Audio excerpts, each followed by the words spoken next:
아무리 서방에서는 무기를 지원하더라도 아무리 압력을 가해도 아무리 경제적인 제재를 가해도 러시아가 물러나지 않을 겁니다. 여러분의 막힌 속을 뻥 뚫어드리는 김정대 뻥 뚫리는 TV 김정대입니다. 난리가 났어요. 난리가. 원래 외교는 정략이라고 해서 친구를 많이 만들고 적대자를 줄이고, 반면에 군사는 전략이라 그래서 이기는 거거든요. 그러니까 정략과 전략, 이게 정전략이라는 건데 이게 도대체 뒤죽박죽 돼가지고 사방이 적이 될 판입니다 지금. 그래서 오늘 중요한 분을 긴급히 모셨습니다. 일리아 벨야코프. 발음이 좀 그러네요. 본인 이름 한번 발음해 주시겠어요? 안녕하십니까. 러시아에서 온 일리아라고 합니다. 예, 일리아 씨. 보니까 러시아 블라디보스크에서 출생하셨고 극동 연방대에서 한국학 전공, 연대 국문학 석사, 사우스 캐롤라이나 박사. 아이고, 뭐 전 세계를 다 다니셨네. 예, 미국도 네. 다니고. 네. 예, 현재 수원대 외국어학부에서 학생들 지도하고 계시는데 네. 어떤 과목 하십니까? 주로 문화와 아니면 문학과 관련된 수업을 많이 하는 것 같습니다. 문화. 네. 인문학자가 나오셨습니다. 네, 저는 네. 공대생 아닙니다. 공대생 아니야. 뭐 저도 문과생입니다. 예, 그다음에 많이 보신 분들은 저분 어디서 봤을까요? JTBC 비정상회담에 나오셨고요. 최근에 저하고 매부쇼에서 뵀어요. 거기서 우리가 우크라이나 전쟁 토론했죠. 네. 예, 2016년에 한국으로 귀화하셨습니다. 그래 자랑스러운 한국인 이렇게 돼 있으시고 어떠십니까? 이렇게 저 한국에서 이제 한 20년 정도 사신 걸로 알고 있는데 네. 한국 생활 어떠십니까? 좋습니다. 좋아요? 네. 뭐가 좋아요? 뭐 이제 20년을 살다 보니까 네. 그냥 여기가 집이고, 그러니까 인생의 딱 절반을 숫자로 따지면 딱 절반을 살아왔지만 그렇군요. 사실상은 뭐 유년기 이거 다 빼고 나면 인생의 대부분을 여기 살았기 때문에 여기가 훨씬 더 집이고 편하고 그래요? 자, 오늘 모신 이유는 그 윤석열 대통령이 로이터 통신 인터뷰에서 이제 우크라이나에 군사 지원할 수 있다. 사실상 길을 여는 발언을 했고, 최근에 미국의 도청으로 수집된 기밀 문서가 유출되면서 우리나라에 155mm 포탄이 실제로 갔어요. 대체로 총 50만 발에 육박할 것 같습니다. 이렇게 해가지고 러시아에서 격한 반응이 나오고 지난주가 유달리 시끄러웠는데 전체적인 상황 어떻게 보셨습니까? 아까도 오프닝 때 말씀하셨지만 외교는 다른 나라와의 평화롭게 또는 잘 살아보자는 그런 정책을 펼쳐야 하는 건 맞지만 이번에는 조금 그런 성격에 맞지 않은 발언을 하신 거 맞는 것 같습니다. 네. 그러니까 지금은 러시아뿐만 아니라 뭐 중국에서도 많은 일들이 일어나고 있기도 하고 또 그렇습니다. 다른 나라에서도 그런데 이렇게 노골적으로 러시아를 적대시하는 대한민국 대통령이 처음이지 않을까 저 개인적으로 생각하고 있습니다. 그렇군요. 우리가 옛날에 노태우 대통령 시절 90년대 초에 이제 그땐 소련이었죠. 그쵸. 소련하고 한소 수교도 하고 우리나라가 30억 달러 차관도 빌려주고 여태까지 참 잘 지냈고, 또 러시아가 우리가 북한의 위협을 관리하는데 나름대로 협력을 해왔거든요. 나름대로 그래요. 그러니까 러시아 입장에서 봤을 때, 그러니까 수교하고 난 다음에, 그러니까 노태우 대통령이 다음에 한국에서는 뭐 보수 친보 계속 그렇게 정권이 바뀌면서 갔잖아요. 그러니까 러시아는 대부분 대한민국에서는 진보 정권이 들어서면 경제적으로 뭔가 정치적으로도 그렇고 훨씬 더 활성화되고 보수적인 이제 보수 정권이 들어서면 어느 정도의 자제하는 분위기가 있었는데 지금은 수교 이래에 이렇게 노골적으로 적대적인 발언이라든가 위협하는 뭔가 안 좋은 말을 하고 있는 정보가 처음인 것 같습니다. 근데 지금은 아무래도 전쟁 중이라는 특수성이 또 많이 작용을 했을 건데, 문제는 지금 한국군의 주력 무기의 그 155mm 포탄이 이게 뭐 한두 발이 아니라 총 보니까 50만 발 정도 이제 가고 있어요, 실제로. 이게 러시아에는 어떤 의미가 있습니까? 이 정도의 포탄이 온다는 게. 우선 러시아 입장에서 봤을 때는 그러니까 전쟁을 일으키고 전쟁을 실제로 지금 실시하고 있는 입장에서 봤을 때는 누군가가 상대방에 도와주는 거는 당연히 항상 마이너스죠. 네.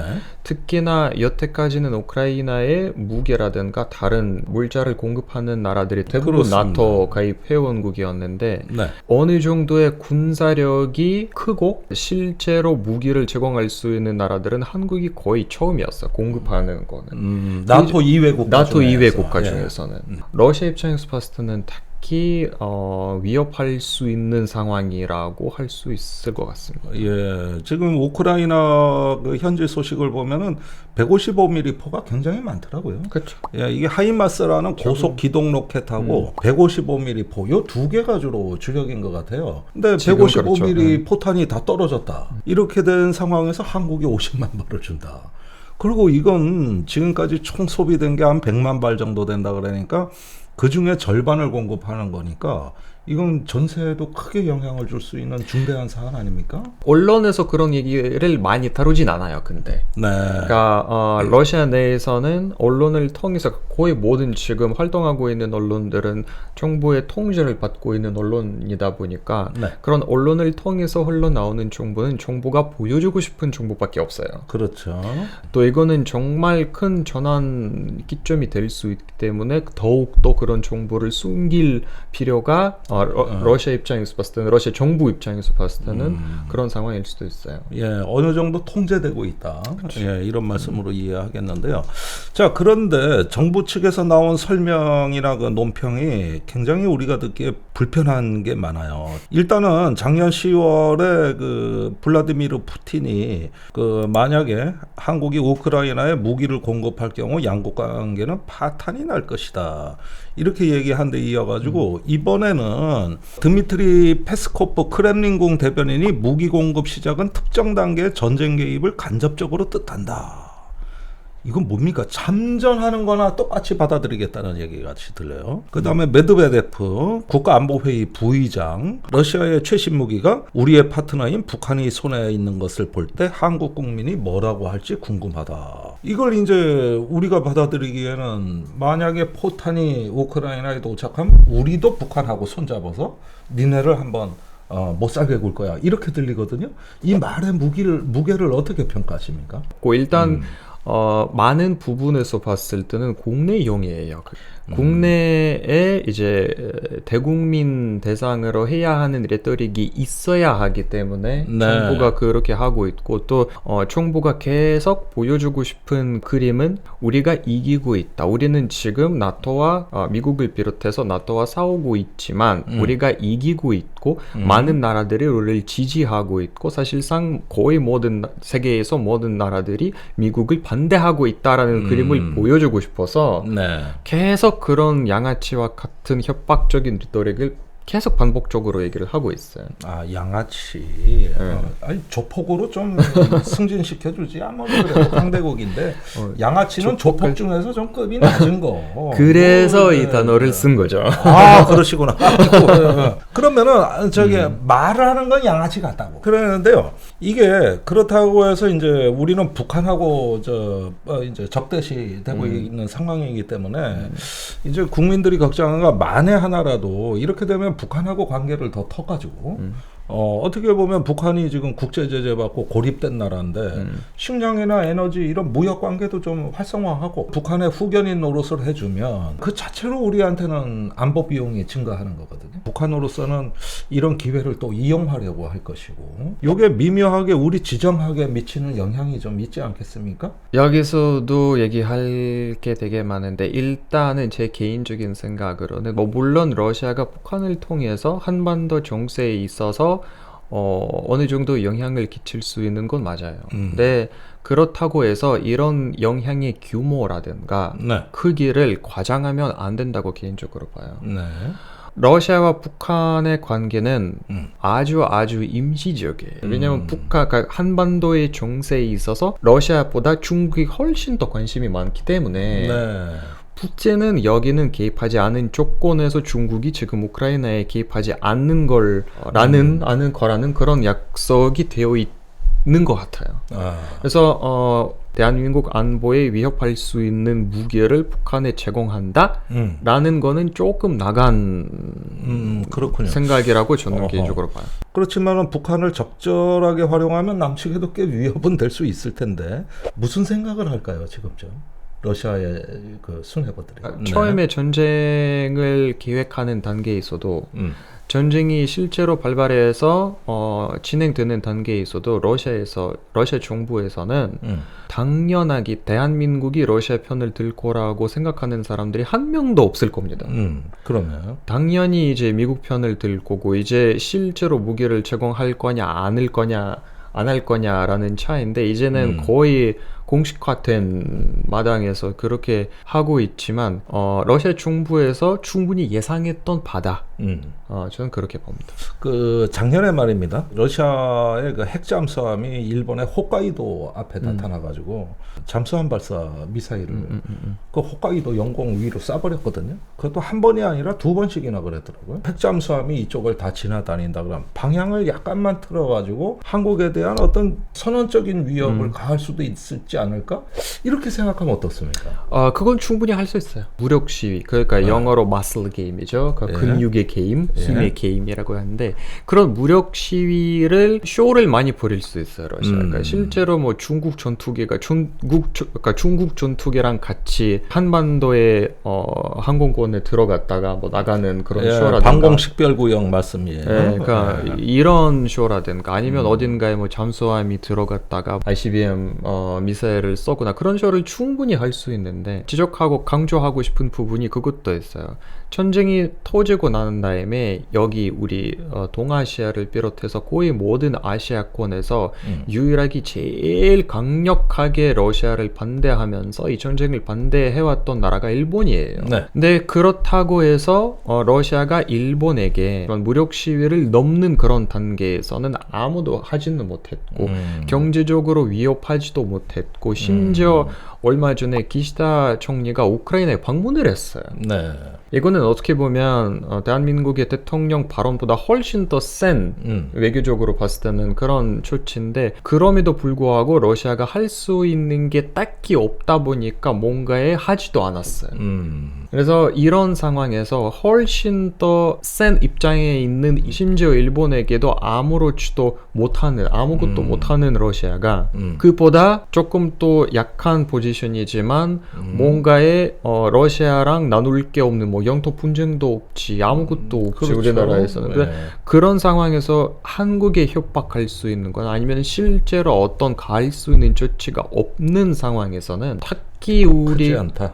크지는 타격이 크지 않은 걸로 저는 개인적으로 보고 나의 보험 가입 상태를 보험 전문가가 객관적으로 체크해서 합리적 대안을 제시하는 마이보험 체크 소개합니다. 마이보험 체크는 보험 가입자의 이익을 가장 중요하게 생각합니다. 가입한 보험을 무조건 해지하라고 하지 않고요. 이미 가입된 보험이 적합한지 체크해서 꼭 필요한 계약들은 잘 유지하시라고 말씀드리고 불필요한 보험이나 부족한 부분은 고객의 현재 상황에 맞게 보장 분석을 도와드립니다. 35개의 손해보험, 생명보험 회사를 취급 판매하고 있기 때문에 한 회사만 추천드리는 것은 아닙니다. 마이보험 체크를 통해 계약한 보장성 보험의 월 평균 보험료는 5만원 이하로 보험 가입을 하고 있다고 합니다. 마이보험 체크에 연락하셔서 무료로 상담 받으시고 합리적인 보험 설계도 받아보시기 바랍니다. 연락처는 홈페이지 한글로 마이보험체크.com 또 카카오톡에서 마이보험 체크로 채널 추가 또는 대표 전화 1800-7917입니다.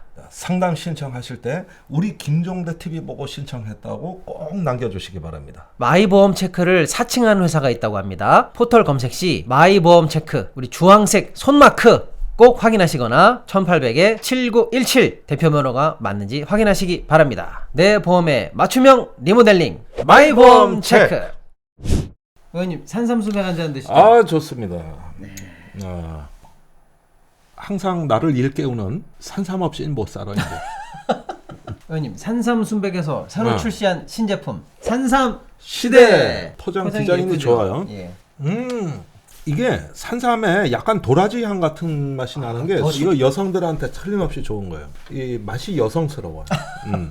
모든 식물의 제왕 전설의 불로초 산삼이 산양산삼으로 왔습니다. 함양 지리산자락 700고지 7년근 산양산삼으로 추출한 순 100% 고농도 산양산삼 추출액 산삼 순백. 이게 농약 한 방울, 비료 한 톨도 없이 순전히 자연의 힘으로 키운 겁니다. 맞습니다. 산삼 순백에서 출시한 산삼의 대중화를 위해서 야심차게 만든 바로 이것! 산삼 시대. 그렇습니다. 아, 7년근 산양산삼 70%에 목에 좋은 도라지를 배합해서 먹기 편하게 스틱으로 담았습니다. 도라지 향이 나요. 아, 정확하셨어요. 100% 국산 천연 원료로 만들었습니다. 이번 4월 17일부터 5월 16일까지 가정의 달을 맞이해서 산삼 순백을 사시면 산삼 시대를 무료로 드린답니다. 네, 여기 나가는 전화번호로 많이 검색해 주시고 많이 주문해 주십시오. 산삼 순백. 자, 오늘 일리아 씨가 얘기하는 것은 일단 너무 걱정하지 마시라. 네, 일단은, 그게 기본에. 러시아가 이게 대국 정치, 이 강대국 정치를 할 수 있는 지금 상황이 아니다. 이 말씀이세요. 그래서 속으로야 부글부글 끓겠지. 뭐 50만 발 한국 포탄이 있으면 이거 러시아 병사들이 더 많이 죽는다는 얘기예요. 쉽게 얘기해서. 그럼 피를 보고 좋아할 리는 없지 않습니까? 그러는데 당장 이렇게 대국의 역량을 발휘하기에 가진 카드가 많지 않다. 많지는 않고 또 러시아에 지금 있는 상황 자체가 누군가에 보복할 자리가 아니에요. 지금은 제코가 석자네요. 그렇죠. 그러니까 지금은 러시아 앞에 써 있는 과제들이 훨씬 더 급하고 훨씬 더 지금 바로 해결해야 하는 과제들이 많은데 예. 그 중에서는 한국이라는 나라가 탑 10에 탑 20에도 포함되지 않아요. 그러면은 일리아 씨가 보기에는 한국 언론이 좀 이상하게 비춰질 거목이 있어요. 현실이 그런데 국내 언론이 너무 그럼 호들갑 떠는 겁니까? 뭐 지금 뭐 윤 대통령 말에 지금 난리 난 것처럼 돼 있단 말이에요. 그러니까 난리가 맞아요. 그러니까 한국 입장에서 봤을 때는 최고 지도자가 그렇게 무책임한 발언을 한 게 정말 큰 문제이기도 하고 우리나라의 외교 안보에 있어서 제일 큰 문제 있는 것은 맞습니다. 근데 우리가 러시아가 이제는 북한을 통해서 우리를 공격하지 않을까라는 걱정을 늘 하시는데 그것까지는 너무 많이 나가지 않으셨으면 좋겠습니다. 좋습니다. 이건 뭐 오히려 참 좋은 얘기를 주셨는데 이 전쟁이 끝나면 우리가 이 얘기 할 필요가 없어요. 맞아요. 그 전쟁이 지금 1년이 넘고도 이런 교착 상태에다가 더 악화될지 모른다. 이런 전망이 나올 때 참 암담한 생각이 드는데 이 전쟁이 언제까지 갈 것 같습니까? 오래 갈 것 같습니다. 이 전쟁 같은 경우는 거짓말에서 시작했기 때문에 이 완벽한 어느 한쪽의 승리가 아닌 이상 그 전쟁이 안 끝날 겁니다. 전 세계가 나치화되고 있다. 그리고 우리는 공정한 그런 정당한 싸움을 하고 있다라는 그런 변명을 계속 던져주고 있어요. 그래서 그럴 때까지는 계속 전쟁이 일어날 거고 계속 그런 푸틴 자체가 이 전쟁을 시작했을 때 군사적인 차원을 넘으면서 뭔가의 철학적인 전쟁, 그러니까 문명적인 전쟁을처럼 이제 보장을 해가기 때문에 유라시아주의 뭐 이런 그 푸틴의 어떤 독자적 문명관을 그렇죠. 그러니까 이거는 우리가 그러니까 너희들 아니면 우리다. 약간 너무 가혹적으로 단호적으로 이제 말을 해버리기 때문에 만약에 우리가 지면 러시아가 사라질 거다라는 발언까지 나와요. 러시아에서. 실제로 프로파간다에서. 그래서 당연히 질 수 없는 상황에서는 무조건 이겨야 하는 상황에서는 아무리 서방에서는 무기를 지원하더라도 아무리 압력을 가해도 아무리 경제적인 제재를 가해도 러시아가 물러나지 않을 겁니다. 유일하게 이 전쟁이 빨리 끝날 수 있는 게 뭐 여러 시나리오를 우리가 살펴볼 수 있죠.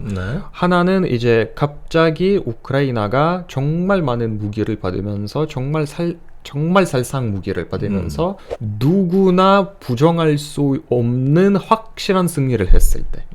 이건 첫 번째고. 두 번째는 갑자기 러시아에서 어마어마한 변화가 났을 때. 뭐 예를 들어서 푸틴이 갑자기 뭐 돌아가거나 아니면 뭐 혁명이 나서 갑자기 푸틴을 제거하면서 다른 대통령이 되거나 뭐 혁명이 나거나. 그러니까 이런 극단적인 시나리오에서는 전쟁이 어느 정도에 끝날 거라는 예상을 할 수는 있는데 그러지 않은 이상 계속 쭉 갈 거예요. 그럴 기미가 안 보이는데요. 안 보입니다.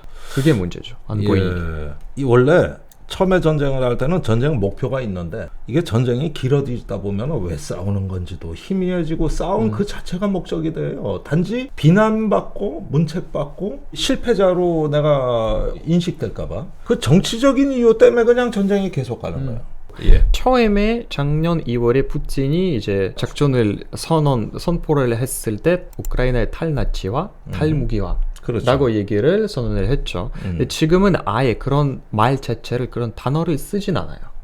이제는 목적이 바뀌었는데 무슨 새로운 목적은 없어요. 일단 네. 그냥 러시아에서 나오는 게 우리는 서방이랑 싸우고 있다, 미국이랑 싸우고 있다, 가치의 전쟁이다. 그러니까 이런 식으로 나오는 거지.